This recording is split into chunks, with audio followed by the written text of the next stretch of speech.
ஒரு அழகான தோட்டம். அங்க ஒரு சமத்து குரங்கு இருந்துச்சு. அதுக்கு எப்பவும் பசி எடுத்துக்கிட்டே இருக்கும்.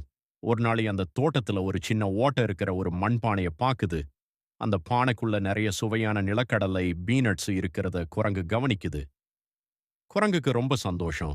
மெதுவா தன் கைய அந்த பானையோட சின்ன ஓட்டைக்குள்ள விடுது. குரங்கு ஒரு கை நிறைய கடலைய அள்ளுது. இப்போ கைய வெளியே எடுக்க முயற்சி பண்ணுது. ஆனா கை நிறைய கடலை இருக்கிறதால கை முஷ்டி, ஃபிஸ்டிய பெருசாகி அந்த ஓட்டைக்குள்ள மாட்டிக்கிச்சு. குரங்கு கைய இழுக்குது. ஆனா வரல. கடலைய விட்டுட்டு கைய எடுன்னு பக்கத்துல இருந்த கிளி சொல்லுது. ஆனா பேராசை பிடிச்ச அந்த குரங்கு கடலைய விட மனசில்லாம அழுதுகிட்டே அங்கேயே நிக்குது. அப்போ அந்த தோட்டக்காரர் வர்ற சத்தம் கேக்குது. பயந்து போன குரங்கு வேற வழி இல்லாம கடலைய விட்டுட்டு கைய எடுக்குது. கை உடனே வெளியே வந்துருச்சு.